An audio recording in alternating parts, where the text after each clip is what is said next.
Welcome to Advanced Practice, where we brew together the latest thinking in mental health practice. Today, we are going to talk about atypical antidepressants. By the late 1990s and early 2000s, clinicians had several well-established antidepressant classes. MAOIs had opened the door to pharmacologic treatment. TCAs demonstrated the power of dual monoamine modulation.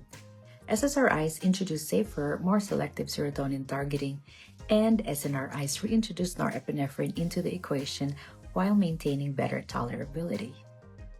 Yet, one important clinical reality remained. Not all patients respond to serotonin-based strategies.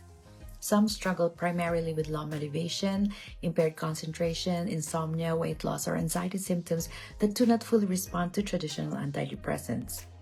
This need for alternative mechanisms led to the development of what clinicians often call atypical antidepressants. This is a diverse group of medications that work through different receptor systems. One of the earliest and most widely used medications in this category is bupropion, introduced in 1985. Unlike SSRIs and SNRIs, bupropion primarily inhibits the reuptake of norepinephrine and dopamine. Because it does not significantly increase serotonin activity, it tends to produce fewer sexual side effects than serotonergic antidepressants. Clinically, this medication is often chosen for patients experiencing fatigue, low energy, impaired concentration, or SSRI-related sexual dysfunction. Treatment usually begins at about 150 milligrams daily using sustained release or extended release formulations. The dose may then be increased to 300 milligrams daily, and in some cases up to 450 milligrams per day, depending on formulation and response. Another important atypical antidepressant is trazodone, introduced in the United States in 1981. Trazodone functions as a serotonin antagonist and reuptake inhibitor, or SARI. It blocks certain serotonin receptors while modestly inhibiting serotonin reuptake. Its strong antihistamine and alpha-1 adrenergic blockade contribute to a significant sedative effects. At antidepressant doses, typically between 150 and 300 milligrams per day, trazodone can treat major depressive disorder.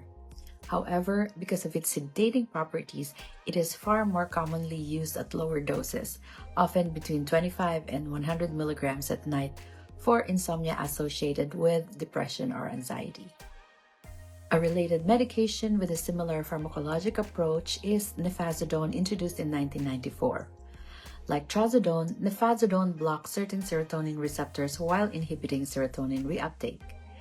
Treatment typically begins around 100 milligrams twice a day and may be increased gradually. Therapeutic doses often range between 300 and 600 milligrams per day.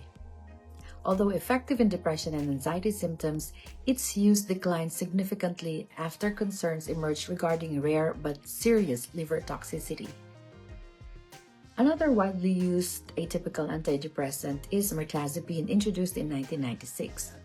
Rather than blocking reuptake transporters, mirtazapine works by antagonizing central alpha-2 adrenergic receptors. This action increases the release of both norepinephrine and serotonin. In addition, mirtazapine blocks certain serotonin receptors and strongly blocks histamine receptors, producing sedation and increased appetite. Treatment usually begins at 15 milligrams taken at night. Depending on response, dosing typically ranges between 15 and 40 milligrams per day. Because of its sedating and appetite-stimulating effects, mirtazapine is often useful for patients with depression accompanied by insomnia or weight loss. These atypical antidepressants highlight an important concept in psychopharmacology. Antidepressant treatment does not depend on a single neurotransmitter pathway. Instead, multiple neurochemical systems contribute to mood regulation. Dopamine pathways influence motivation and reward. Norepinephrine contributes to alertness and energy. Serotonin influences mood stability, anxiety, and emotional processing. The diversity mechanisms among atypical antidepressants allows clinicians to tailor treatment based on symptom profiles.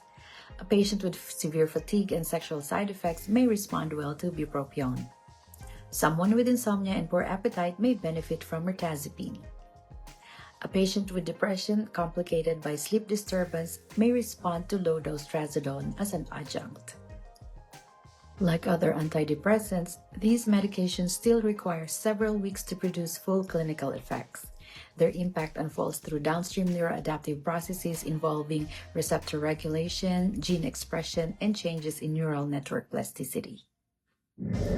That's it for today. Thank you for watching. If you found this episode helpful, please share it with your colleagues across disciplines. See you next episode as we uncover rapid-acting antidepressants.